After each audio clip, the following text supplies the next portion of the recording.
Welcome to my vlog mga kamami. So for today's video, ayun na nga, nakikita natin sa video na naglilinis ako. Kasi dumating na yung parcel ko galing Shopee. So bumili ako playpen at saka yung ano niya, sapin niya. So ayan, naglilinis nga ako kasi kailangan bago natin ilagay yung playpen, dapat malinis, 'di ba? So para kay baby din, para sa atin. So ito na nga. Sobrang dami kong kalat kasi ang tagal ko din hindi naglinis. Tapos 'di ba galing nga kami sa Baguio. Binaha kami pero hindi naman inabot sa second floor. So thanks God kasi safety pa rin kami. So ayan, naglilinis ako kasi gusto ko na maging safe si baby. Bumili ako ng playpen. Tsaka pumayag si asawa na bumili ako. So ayan, pinawalis-walisan ko na, nagtatabi-tabi na ako dyan. Yan.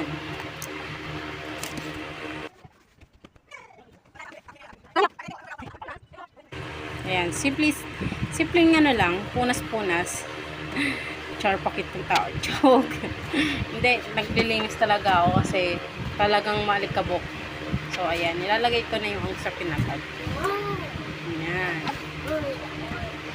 Anim lang nilagay ko dyan. So, nag-start na ako. Nilatag ko si playpen. So, ang playpen ko is 180 by 150 centimeter. So, ayan. Binabasa ko muna. So, yan. Nalilito ako paano kung ano yung gagawin, ganyan.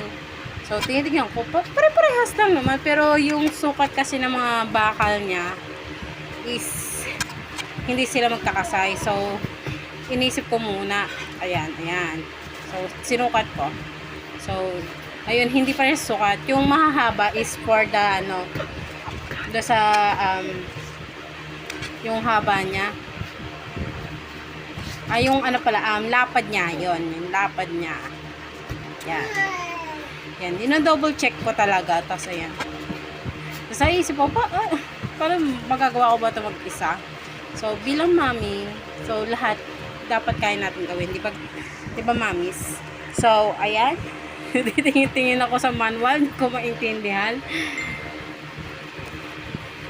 Kasi, pare-press naman yung tanong niya doon. Tube.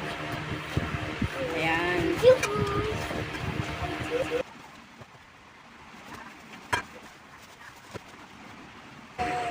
So, in the end naman, mga mamis, naintindihan ko naman. So, kaganina, yung dumating yung parcel ko, may sinabi yung tita ko, sabi niya, bakit daw ako order ng playpen? Hindi ko naman daw kailangan.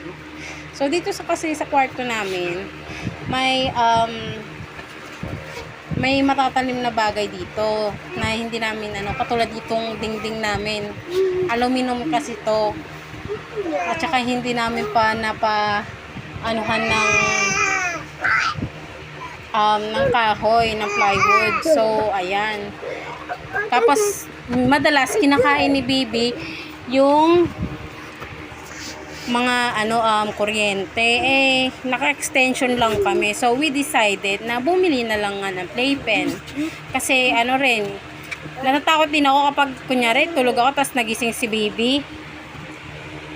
Hindi ko namalayan. Nakalabas na pala siya ng kwarto. O di kaya nakakain ng kung anong something. So, ayun. Thanks God naman. Maganda yun yung kinalabasan ng playpen. Tapos, tuwan-tuwa yung anak ko doon sa naging resulta. Kasi gusto niya yung texture din ng ng sahig, ay itong tawag dito, mat. Na pinantapal namin dito sa higaan namin. So, ayan. Hirap pa nga ako magkabit-kabit niya kasi pati yung niya, stylo, sinama ko kasi nga for the safety na rin ni baby. O, ayan.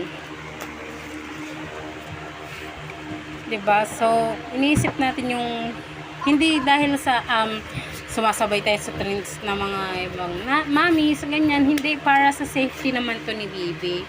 So, hindi naman to pang long term eh.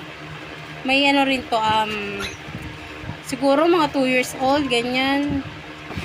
Or 1 year old. Hindi ko masasabi kung hanggang kailan to magagamit eh. Pero, syempre, dun muna tayo sa safety na alam natin. para din sa bibi natin, ganyan, 'di ba guys? So, nakatakot din kasi sa ano sa part na bawal mangyari. Ayun, hindi naman sa ano, syempre nag-ano lang tayo, nag-advance thinking. 'Di ba? So, kahit masikip na sa kwarto, ito,